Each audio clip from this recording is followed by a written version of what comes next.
had exactly $42 in his checking account, a critically ill 6-year-old waiting at home, and a fresh rejection from the only job that could save them. As David stepped out of the Manhattan skyscraper, he had no idea the billionaire CEO was sprinting after him. David Miller adjusted the knot of his thrift store tie, ignoring the slight fraying at the edges. He sat in the hypermodern waiting area of Vanguard Logistics, a towering glass monolith in the heart of Manhattan's financial district. The air conditioning was notoriously oppressive, but David was sweating. He clutched a leather portfolio that held the last 10 copies of his resume. It also held a folded, heavily crumpled piece of paper, the latest past-due medical bill from Mount Sinai Hospital for his daughter Lily. Lily was 6 years old, born with a severe congenital heart defect. For the first 4 years of her life, David and his wife Sarah had managed. They had good insurance, steady jobs. David was halfway through a promising systems engineering program at MIT, and Sarah was a junior architect. Then the car accident happened. Sarah didn't make it. David was suddenly a single father dealing with soul-crushing grief, mounting medical debt, and a child who required round-the-clock specialized care. He had to drop out of MIT, just 12 credits shy of his degree, to work a string of flexible, low-paying remote jobs just to keep an eye on Lily. But remote data entry wasn't going to cover the $150,000 required for the experimental valve replacement surgery Lily desperately needed before her 7th birthday. He needed a real salary. He needed comprehensive corporate health care. He needed this job as a senior systems analyst at Vanguard Logistics. David Miller? David stood up quickly, smoothing his outdated suit jacket. Yes, that's me. The assistant led him down a long corridor of frosted glass into a corner conference room overlooking the East River. Sitting at the head of a massive mahogany table was Gregory Pierce, a senior vice president of operations. Gregory was the kind of man who wore custom Bryony suits and wore a Rolex Daytona like a badge of superiority. He barely looked up from his iPad as David sat down. "Mr. Burstry." "Buzz, Mr. Miller," Gregory drawled, his tone dripping with practiced boredom. "I'll be honest. I'm looking at your resume, and I'm thoroughly confused as to how you got past the initial HR screening." David swallowed hard. "I assure you, Mr. Pierce, my practical experience in algorithmic efficiency is extensive. While I didn't complete my degree at MIT, my coursework and subsequent freelance projects have given me—" "Freelance project," Gregory interrupted, finally making eye contact. His eyes were cold, assessing David's cheap suit and exhausted posture. "Vanguard Logistics handles global supply chain networks for companies like Amazon, FedEx, and the Department of Defense. We don't hire college dropouts who do freelance coding from their living rooms. If you look at the portfolio—" "I did," Gregory sighed, tossing the folder back across the table. "It's a bunch of theoretical nonsense. Look, Vanguard is currently facing a massive logistical bottleneck in our Pacific shipping routes. Delays in the port of Los Angeles are costing us roughly $4 million a week in idle fleet time. I need someone with an Ivy League pedigree and 10 years of executive experience to manage the crisis. Not someone who gaps their resume with full-time caregiver." The words stunned, but David couldn't afford pride. "Mr. Pierce, the Pacific bottleneck isn't an executive management issue. It's an algorithmic routing flaw." David stood up, his desperation overriding his nerves. He grabbed a dry erase marker from the tray beneath the room's large whiteboard. "What are you doing?" Gregory snapped. "Just give me 2 minutes," David pleaded. "Your current routing software relies on linear weather prediction models and static port schedules, right? But if you apply a dynamic, nonlinear predictive algorithm, one that cross-references maritime weather anomalies with real-time port congestion telemetry, you can reroute vessels mid-transit to secondary ports." For the next 90 seconds, David's hand flew across the whiteboard. He wasn't just writing math. He was writing a lifeline for his daughter. He mapped out a complex multivariable equation showing how staggering ship arrivals based on real-time port offload capacity could eliminate the queue entirely, saving fuel and cutting idle time by 60%.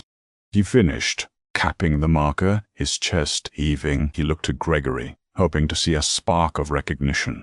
Gregory stared at the whiteboard for a long moment. Then he let out a short, dismissive laugh. "Very colorful, Mr. Miller. But this is the real world, not a goodwill hunting fantasy. We use enterprise-grade software built by IBM, not whiteboard scribbles from a desperate man trying to secure health insurance." Gregory stood up, buttoning his suit jacket. "We're done here. The receptionist will validate your parking." David felt the floor drop out from under him. The rejection was absolute. The marker slipped from his fingers, clattering onto the tray. "Thank you for your time," David whispered. His voice was hollow. He picked up his portfolio, walked out of the conference room, and headed for the elevators. As the steel doors closed, he leaned against the back wall, closed his eyes, and let out a shaky breath. He had failed. He had to go back to the tiny apartment in Queens and look at Lily's pale, trusting face, knowing he had no way to save her. 10 minutes later, the heavy double doors of the executive suite swung open, and Victoria Kensington walked in. Victoria was 34, self-made, and worth roughly $4.2 billion. After a cutthroat tenure as a partner at Bain & Company, she had founded Vanguard Logistics, revolutionizing the shipping industry with aggressive tech integration. She was known to be ruthless, brilliant, and completely obsessed with efficiency. She wore a sharp, tailored Alexander McQueen blazer and carried a tablet that buzzed incessantly. "Gregory," Victoria said, marching into the corner conference room where the senior VP was busy typing on his laptop. "Tell me we found someone for the systems analyst role. The board is breathing down my neck about the Pacific bottleneck, and our Q3 projections are taking a massive hit." "Nothing but duds today, Victoria," Gregory replied smoothly. "HR sent up a guy just now who didn't even have a degree. Complete waste of time. I'm telling you, we need to poach someone senior from Maersk." Victoria sighed, rubbing her temples. "I don't care if they have a degree from Harvard, or if they learn to code in a basement. I just need someone who can fix my damn network." She turned to leave, but as she pivoted, the sprawling mathematics on the whiteboard caught her eye. She stopped dead in her tracks. "Who wrote this?" Victoria asked, her voice dropping an octave. "Oh, that?" Gregory scoffed. "The dropout, David Miller." He went on some manic rant about non-linear predictive algorithms and started scribbling. "I told the janitorial staff to wipe it down in a minute." Victoria ignored him. She stepped closer to the whiteboard, her eyes scanning the complex web of equations. A mind, engineered to process data at lightning speed, immediately grasped what she was looking at. The equation wasn't just a theory.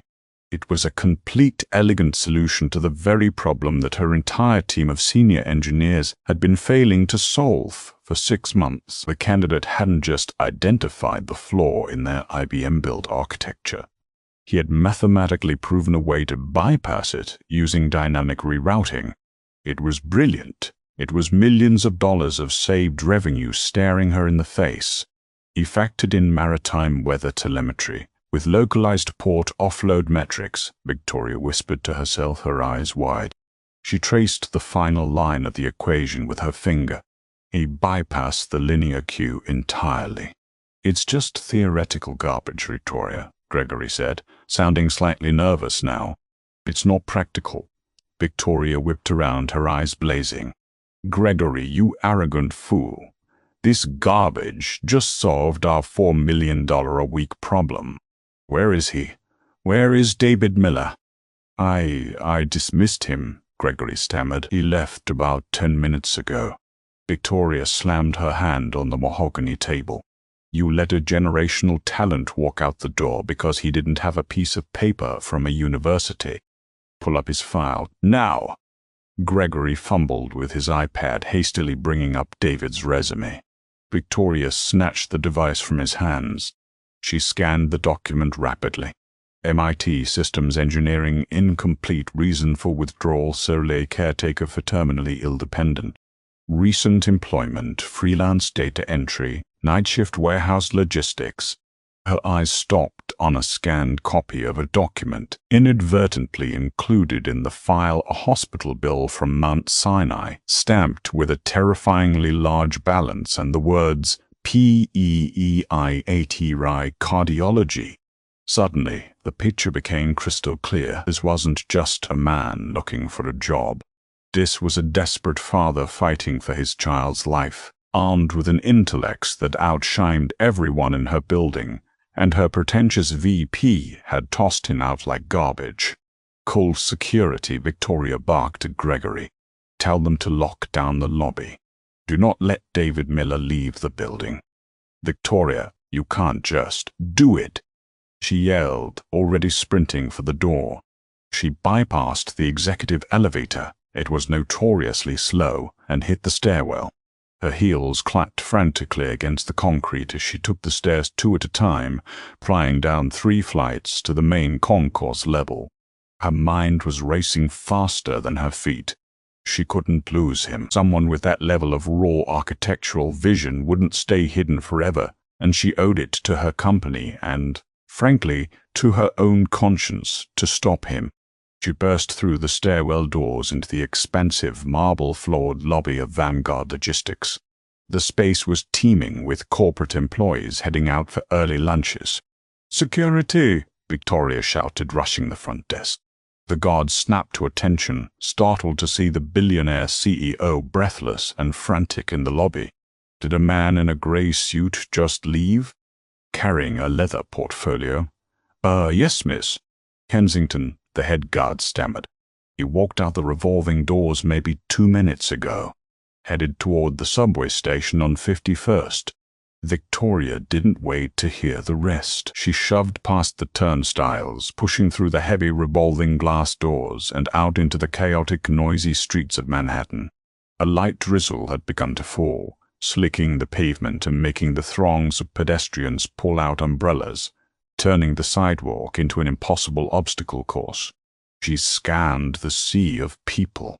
Taxis blared their horns. Messengers wove through the traffic. "Miller," she screamed, ignoring the bewildered stares of Wall Street bankers and tourists. She began to run down the block, her expensive McQueen jacket getting dotted with rain.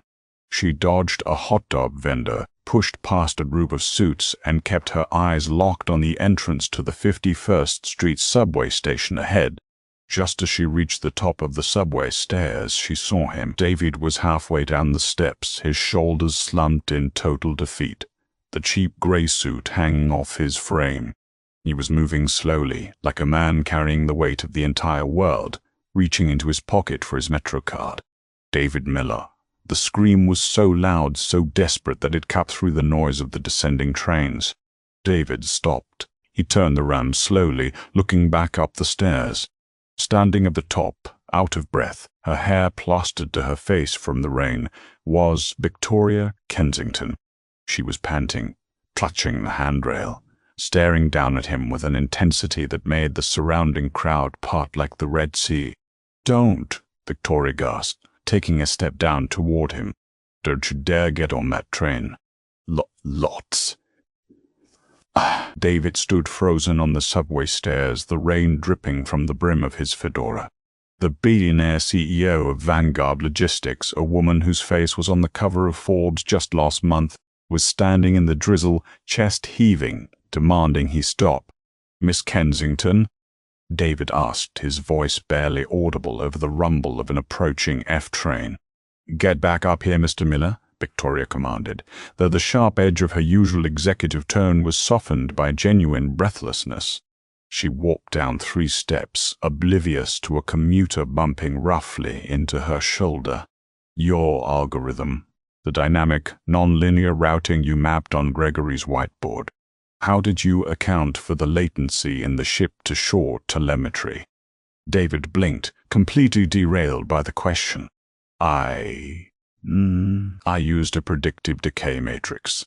The data from the boys is usually delayed by 12 minutes, so the algorithm calculates the projected drift based on barometric pressure gradients before the ship even receives the signal. Victoria stared at him. The rain was ruining her Alexander McQueen blazer, but she looked like she had just found a diamond in the rough. A predictive decay matrix, she repeated softly. My entire team of Ivy League engineers has been trying to brute force the telemetry for 6 months, and you bypassed the latency entirely. She reached out, grabbing his damp sleeve. Come with me, now. 10 minutes later, they were back on the 42nd floor. The executive suite was dead silent as Victoria marched David past the gaping assistants and straight back into the corner conference room. Gregory Pierce was still there, but he wasn't alone. He was hastily packing his leather briefcase while a junior IT technician stood nervously by the whiteboard holding an eraser. "Stop right there," Victoria barked. The technician froze, the eraser inches from David's life-saving equations. "Victoria," Gregory said smoothly, though a bead of sweat on his forehead betrayed him. "I was just clearing the room for the 2 o'clock board meeting." "What is he doing back here?" Victoria ignored him. She pulled a chair out for David. "Sit down, David." She turned to Gregory. "You are relieved of your duties regarding the Pacific shipping bottleneck, Gregory. Effective immediately, I am placing Mr. Miller as the interim head of systems architecture." Gregory's jaw dropped. "Are you insane? You're giving a multi-billion-dollar network to a dropout. He doesn't even have a security clearance. He has the only brain in this building that understands how to fix our hemorrhaging profit margins," Victoria snapped. She leaned against the mahogany table, crossing her arms. "Now, get out of my boardroom." Gregory's face flushed a deep, violent red. He slammed his briefcase shut. "You'll regret this, Victoria. The board will have your head for putting a nobody at the helm of our core infrastructure." He stormed out, the heavy glass door slamming behind him. Victoria let out a long, slow exhale, running a hand through her damp hair. She turned back to David, who was staring at the table, looking incredibly uncomfortable. "I don't understand," David whispered. 20 minutes ago I was completely unqualified. And now you're making me head of architecture?" "David," Victoria said, her tone softening dramatically. She reached into her pocket and pulled out his crumpled resume along with the slipped paper. She placed the past due hospital bill on the table between them. "I saw this. Mount Sinai. Pediatric cardiology, $150,000. David flinched, instinctively reaching out to snatch the private document away. "That wasn't supposed to be in there. That's private. It's the reason you're desperate," Victoria said gently. "And desperation either breaks a person or it forces them to be brilliant. You are brilliant, but you and I both know standard corporate health insurance doesn't kick in for 90 days, and they don't cover experimental procedures retroactively." David looked down, his vision blurring. The fight finally drained out of him. "She has a congenital valve defect. Lily. She's 6. Dr. Emil Barker at New York Presbyterian Morgan Stanley Children's Hospital is the only surgeon on the East Coast willing to attempt the valve reconstruction. He has an opening in his schedule this Thursday. If she doesn't get the surgery—" His voice cracked. He couldn't finish the sentence. Victoria walked around the table and sat in the chair next to him. The ruthless billionaire vanished, replaced by a woman with a haunted look in her eyes. "When I was 9 years old," Victoria said quietly, "my younger brother contracted bacterial meningitis. We grew up in a trailer park outside of Scranton. My parents had no insurance. The hospital kept moving him to the bottom of the triage list because we couldn't pay the deposit for the ICU. By the time they finally admitted him, it was too late." David looked up, stunned by the raw vulnerability from the most powerful woman he had ever met. "I built Vanguard Logistics," Victoria continued, a voice hardening with resolve. "So I would never, ever be powerless again, and I will be damned if I let an archaic corporate policy or an arrogant VP stand in the way of a father trying to save his little girl." She grabbed a pen and a blank sheet of Vanguard letterhead. "Here is the deal, David. I am personally writing a check to Morgan Stanley Children's Hospital today to cover the $150,000 for Dr. Barcher's surgical team. In exchange, you are going to sit at this table, log into our mainframe, and deploy your algorithm to reroute the Pacific Fleet before the weekend. Do we have an agreement?" David stared at the piece of paper, his heart hammering against his ribs. It wasn't just a job offer. It was a miracle. It was Lily's life. "Yes," David choked out, tears finally spilling over his eyelashes. "Yes, Miss Kensington. I won't let you down." "I knew you won't," she said, pushing a sleek company laptop toward him. "And call me Victoria. Now, let's save my fleet so you can go save your daughter." But as David flipped open the laptop and began to interface with the Vanguard mainframe, he noticed something terrifying. A secondary terminal log was flashing red in the bottom right corner of the screen. "Victoria," David said, his fingers suddenly flying across the keyboard. "We have a problem." "What is it?" "Gregory," David growled, his eyes scanning the cascading lines of code. "When he was in here before we came back, he wasn't just packing his briefcase. He took a high-resolution photo of the whiteboard." Victoria frowned. "So? He doesn't understand the math." "No, but Mask does, or MSC, and according to this network log, Gregory's credentials were just used to initiate a secure file transfer to an external IP address located in Copenhagen." David's face went pale. "He's selling the algorithm to your biggest competitor. If they implement it before we do, they'll corner the entire Pacific shipping market." The next 48 hours were a blur of caffeine, cascading code, and sheer adrenaline. By Wednesday night, David was no longer in the Vanguard skyscraper. He was sitting in the sterile, brightly lit surgical waiting room of Morgan Stanley Children's Hospital. His command center consisted of 3 Vanguard-issued laptops, a secure satellite uplink, and an empty cup of terrible hospital coffee. Down the hall, behind heavy restricted doors, Dr. Emil Bacher and his team were opening up his 6-year-old daughter's chest. "Vitals on the fleet?" a voice asked. David looked up. Victoria was standing there wearing a comfortable cashmere sweater and jeans, a stark contrast to her usual boardroom armor. She was carrying 2 steaming cups of actual espresso from a nearby cafe. "Thanks," David said, taking the cup. He gestured to the middle screen. "It's a war zone out there. A massive Category 4 cyclone Typhoon Mawar just shifted course directly into the primary shipping lanes off the coast of Japan. We have 14 cargo ships carrying roughly $2 billion in freight heading right into the teeth of the storm." Victoria winced. "And Gregory?"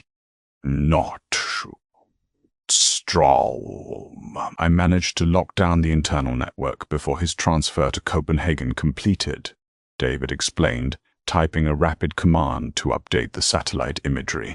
"He only got the first half of the algorithm. It's useless without the predictive decay matrix. Our legal team is already dealing with him.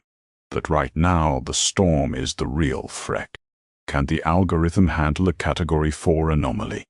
Victoria asked, leaning over his shoulder to look at the sprawling map of the Pacific Ocean. 14 green dots representing their cargo vessels were flashing ominously near a massive, swirling red weather pattern. "It has to," David said, his voice trembling slightly. He wasn't just talking about the ships. He glanced down the hallway toward the surgical ward. It had been 4 hours. The nurse said Dr. Bacher would update him at the 3-hour mark. The silence was agonizing. "David," Victoria said softly, placing a hand on his shoulder. "She's in the best hands in the world." "I know," he whispered, "but the waiting, it feels like I'm drowning." Suddenly, the laptop center screen began flashing a blaring yellow warning. "Alert. Port of Tokyo closed. Storm sojourn." "Damn it," David cursed, his fingers attacking the keyboard. Tokyo just shut down their offload docks due to the storm surge. The algorithm had routed 3 of our largest vessels there to avoid the cyclone. If they drop anchor in the bay now, they'll be sitting ducks for the 100-knot winds. They'll capsize. What's the alternative? Victoria asked, her CEO instincts kicking in. I have to manually override the destination parameters and feed the algorithm a secondary dataset, David said, his eyes darting across the raw code. I need to find a deep-water port that isn't linear to the storm's path, calculate the fuel reserves of all 3 ships, and push an update to their navigation systems before they enter the communication dead zone of the typhoon. Do it. For the next 20 minutes, the waiting room ceased to exist. David was entirely consumed by the matrix of numbers, weather telemetry, and fuel consumption rates. He was a maestro conducting a symphony of data. He bypassed the linear logic of the old IBM system, forcefully injecting his custom routing variables into the ship's mainframes. I've got it, David said, his voice hoarse. Yokohama is out, but the port of Kobe is sheltered by the Rokko Mountains. The barometric pressure there is holding steady. If they burn 10% more fuel now, they can outrun the outer bands of the cyclone and slip into Kobe. Push the update, Victoria ordered. David hit the execute key. The loading bar on the screen crawled agonizingly slow. Transmitting to Vessel 1. Confirmed. Transmitting to Vessel 2. Confirmed. Transmitting to Vessel 3. The screen hung. The satellite icons spun. The storm's electromagnetic interference was scrambling the signal. Come on, David pleaded, staring at the screen. Come on. Transmitting to Vessel 3. Confirmed. Course correction locked. On the digital map, the 3 green dots abruptly pivoted south, banking sharply away from the massive red swirl of the typhoon, slicing through the safe corridor David had mathematically carved out for them. Victoria let out a breathless laugh. You did it. You just saved the fleet, David. You just saved the entire quarter. But David didn't celebrate. He wasn't even looking at the screen anymore. He was looking down the hallway. The heavy double doors of the surgical ward had swung open. Dr. Emil Bacher, still wearing his blue surgical scrubs, a surgical mask pulled down around his neck, was walking toward them. He looked exhausted. David stood up so fast his chair clattered backward onto the linoleum floor. His heart was in his throat, beating a frantic, terrifying rhythm. Victoria stood up beside him, silently offering her presence. Dr. Bacher stopped in front of them. He pulled off his surgical cap, running a hand through his graying hair. He looked at David, his face unreadable. Mr. Miller. Dr. Bacher said, his voice gravelly from hours of intense focus. Yes, David croaked. Please, just tell me. Doctor.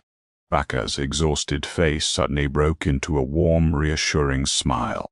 The reconstruction was complex. The defect was slightly more pronounced than the imaging showed. But Lily is a fighter. The new valve is securely in place, and her heart is pumping perfectly on its own. The surgery was a complete success. David's knees gave out. He collapsed back into the chair, burying his face in his hands as a ragged, uncontrollable sob tore from his chest. The crushing weight he had carried for 2 years, the fear, the debt, the agonizing helplessness, finally shattered. He felt a hand on his back. Victoria was kneeling next to him, her own eyes shining with tears. The billionaire CEO who commanded global fleets and struck fear into Wall Street was crying with him in a hospital waiting room. She's okay, David, Victoria whispered. She's going to be okay. 2 weeks later, the air was crisp and clear in Central Park. David pushed Lily in her wheelchair along a paved path near the Bethesda terrace. She was pale, that her lips were no longer tinged with the faint blue of oxygen deprivation. They were a healthy, vibrant pink. She was laughing, pointing at the street performers making giant soap bubbles. Victoria walked beside them, holding a pretzel. The board officially ratified your position this morning, Victoria said, taking a bite. You are now the permanent head of Global Systems Architecture. And since your algorithm officially saved us roughly $60 million in lost cargo and idle time during Typhoon Mawar, I've authorized a rather substantial sign-on bonus.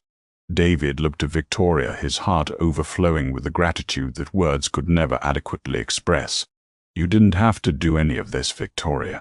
You took a chance on a desperate man.